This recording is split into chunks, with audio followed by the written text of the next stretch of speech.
पलामू से एक ऐसी तस्वीर सामने आई है जो आज़ादी के दशकों बाद भी विकास के दावों पर बड़ा सवाल खड़ी करती है। नमस्कार, मैं हूं अनुपम कुमार और आप देख रहे हैं मिरर मीडिया। दरअसल मनातू प्रखंड के चक पंचायत अंतर्गत टिल्हा, दोरिया और जलिया गांव आज भी सड़क जैसी बुनियादी सुविधा से वंचित है।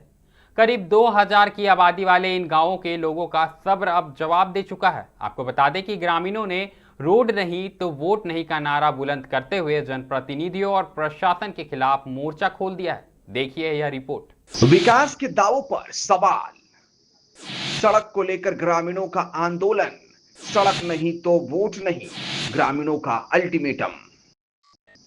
यह तस्वीरें पलामू जिले के मनातू प्रखंड की है, जहां टिल्हा, दौरिया और जलिया गांव के लोग सालों से सड़क निर्माण की मांग कर रहे हैं, लेकिन आज तक उनकी मांग सिर्फ आश्वासनों तक ही सीमित रही। गांव तक पहुंचने के लिए आज भी लोगों को कच्चे और दुर्गम रास्तों का सहारा लेना पड़ता है।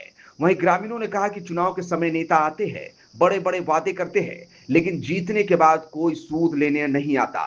सड़क नहीं होने से लोग काफी परेशान हैं। हाँ, हम लोग रोड का समस्या को लेकर सुबह से यहाँ पे हैं। हम लोग ये आज़ादी के बाद से आज तक कहीं ये रोड बन भी नहीं किया है। कोई भी प्रतिनिधि जीते हैं, विधायक हो या सांसद हो, सब आश्वासन दिए हैं, लेकिन आज तक हम लोग का रोड बना नहीं है। इसलिए मुश्किल है। 1-2 महीने बाद बरसात आने वाला है, इसके चलते आज हम लोग एकत्रित हुए हैं टोटल यहाँ के जनता टिल्हा, जलिया, दोरिया को। सबसे बड़ी समस्या रोडे है यहाँ पे। कितना दिन से रोड नहीं बन पाया आपका? ये आज़ादी के बाद से अभी तक रोड बन भी नहीं किया है।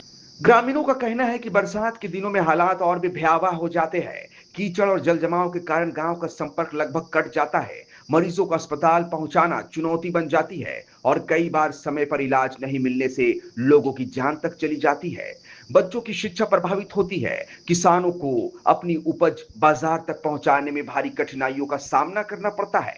विकास की मुख्य धारा से कटे इन गांवों के लोगों में अव्यवस्था के प्रति गहरा आक्रोश है।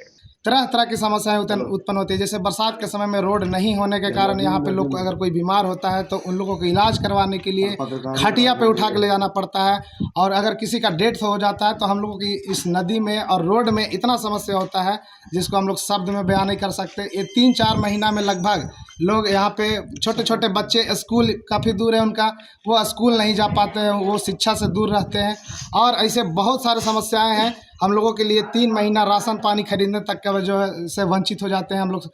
मेन जो सड़क है वो सड़क में नहीं निकल पाते हैं।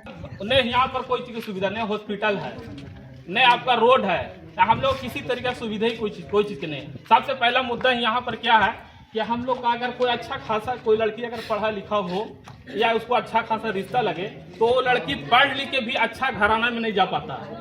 अच्छा घराना में हो अपना पढ़ाई की इस्तेमाल नहीं कर पाता। ग्रामीणों का आरोप है कि हर चुनाव में सड़क निर्माण का वादा किया जाता है, लेकिन चुनाव खत्म होते ही वादे भी गायब हो जाते हैं। वर्षों से लंबित सड़क निर्माण की मांग अब जन आंदोलन का रूप ले रही है। लंबी चौड़ी नदी के किनारे बसे इन गांवों के लोगों का कहना है कि सड़क नहीं होने के कारण शादी विवाह जैसे सामाजिक कार्यक्रम भी प्रभावित होते हैं। रिश्तेदार और बाराती आने से कतराते हैं, जिससे ग्रामीण खुद को उपेक्षित महसूस कर रहे हैं। इसके साथ ही ग्रामीणों ने कहा कि जब तक सड़क नहीं बनेगी तब तक वोट नहीं देंगे। अब सिर्फ आश्वासन नहीं, हमें सड़क चाहिए। रोड नहीं तो वोट नहीं, रोड नहीं तो वोट नहीं, रोड नहीं तो वोट नहीं, रोड नहीं तो वोट नहीं के नारों के साथ ग्रामीणों ने साफ कर दिया कि इस बार उनका मुद्दा सिर्फ और सिर्फ सड़क है। सवाल यह है कि आखिरकार आज़ादी के इतने वर्षों बाद भी इन गांवों को सड़क जैसी मूलभूत सुविधा क्यों नहीं मिल पाई? क्या प्रशासन और जनप्रतिनिधि ग्रामीणों की इस पीड़ा को सुनेंगे, या फिर एक बार फिर चुनावी वादों के शोर में यह आवाज दबकर रह जाएगी? टिल्हा, दोरिया और जलिया गांव के लोगों का गुस्सा अब खुलकर सामने आ रहा है। सड़क की मांग को लेकर ग्रामीणों ने साफ चेतावनी दी है कि अगर जल्द निर्माण कार्य शुरू नहीं हुआ तो आगामी चुनाव में वह वोट का बहिष्कार करेंगे। अब देखना यह होगा कि प्रशासन और जनप्रतिनिधि इस चेतावनी को कितनी गंभीरता से लेते हैं। इस खबर में फिलहाल इतना ही। ऐसी तमाम बड़ी खबरों से लगातार हम आपको अवगत कराते रहेंगे। कहीं मत जाइएगा, बने रहें मिरर मीडिया के साथ।